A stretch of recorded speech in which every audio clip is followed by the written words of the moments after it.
If I were to tell you that a story has a beginning, middle and end, would you want your money back? Hello and welcome to the Everyday Storyteller Masterclass series, How to Write a Story. I'm your host, Hilary, queen of stating the obvious.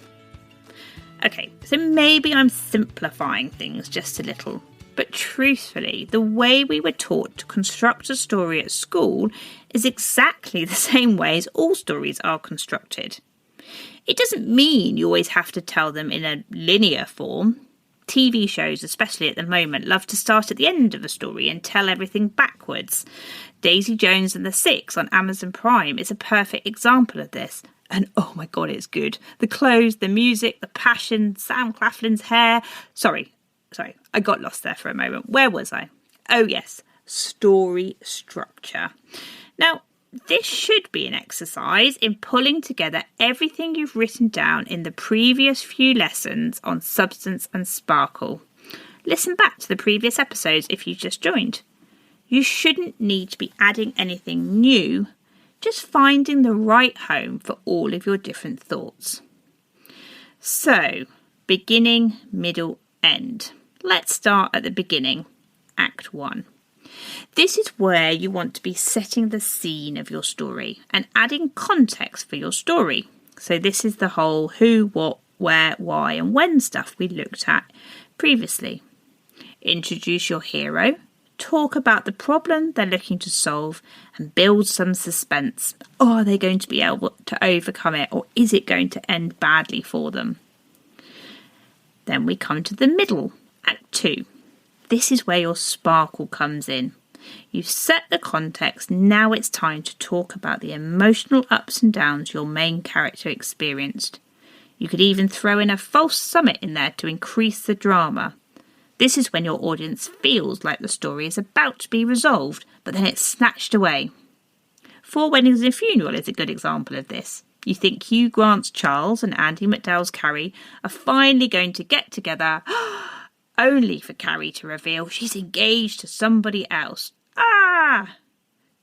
Don't worry, they end up together in the end.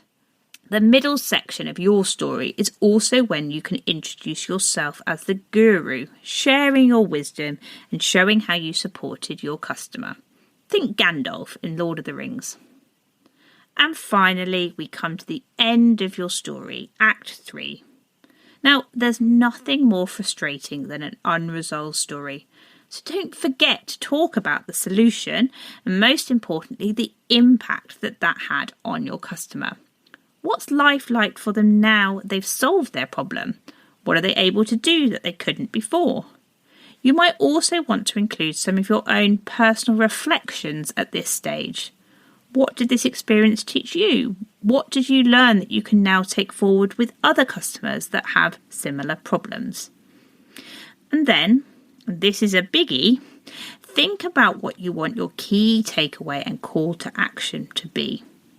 There is 0 point in getting this far only to forget your call to action and have your audience unsure of where they need to go next or what you want them to do. So make it clear. It doesn't need to be sales, but just a clear signpost for someone who has identified themselves in your story and wants to know what they have to do to feel the same way your main character did after working with you or using your products. Something like, if you see a future where, like our hero, you no longer worry about X, let's chat. Just a really simple call to action. Don't forget, all the information I've shared on this masterclass can also be found in my free workbook to accompany the show. You can download it from the link in the show notes and use it to capture all your ideas as you structure your stories. In the final episode, I will be sharing my tips for telling a brilliant story and how to avoid some of those nasty slip-ups. Thanks for listening.